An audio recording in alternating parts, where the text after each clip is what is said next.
Hello Perds! So dito mga Perds, nagka-camp na naman ako. Kasi sakto yung arsenal dito nilagay sa may tulay. Kaya naman dito ako pumisto sa ibabaw ng tulay. At nag-aabang ng unang mabibiktima.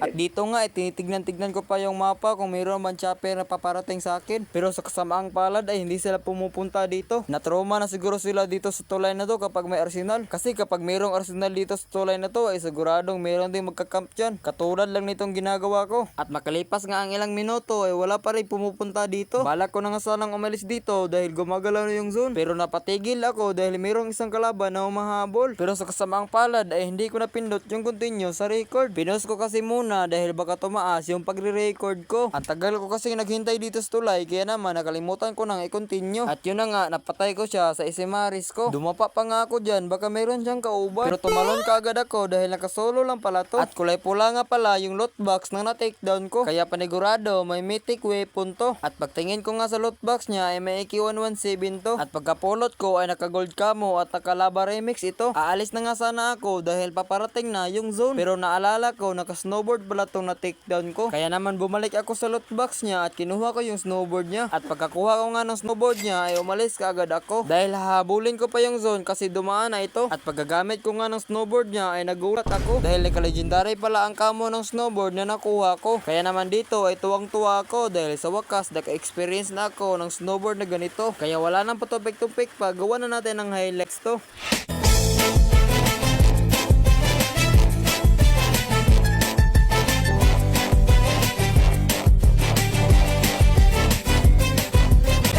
Nakalimutan ko pala Perds hindi pala ako marunong gumawa ng gano'n ng mga highlights. Kasi ang alam ko lang ay magpatakbo ng snowboard. Siya nga pala Perds may nakita pala akong dalawa dito na nag-aaway. Kaya naman pinuntahan ko at nag-isawsaw na lang din ako. Pero pagkarating ko ay nagsitakbuhan sila. Natakot siguro sa dala kong basuka. At dito habang nagre-reload ako sa basuka ko ay may nakita ako. Kaya naman tinutukan ko kaagad at biniril ito. Pero bot lang pala ito pero okay na ito. At dito nga banda ay umalis na ako dahil papasok pa ako dun sa may safe zone. Dahil plano ko nga mag-camp doon at makapwesto na din. Dahil alam ko madaming player ang papasok sa safe zone. Kasi nga unti-unti nang lumiliit yung zone. At pagkarating ko nga ay umakyat kagad ako dito sa may tangke na to. Dahil dito ang perfect spot para mag-camp. At matapos nga ilang segundo paghihintay nabagot na ako. Kaya naman bumaba ako dito sa may bahay. At sakto naman ay may lumabas na kalaban. At nakita pa nga niya ako dito. Kaya naman akin na itong binigyan. Happy New Year! Pook! At dito nga lumipat na ako ng pwesto dahil may zone na. Hindi dapat tayo maabutan ng zone na yan dahil masakit na yan.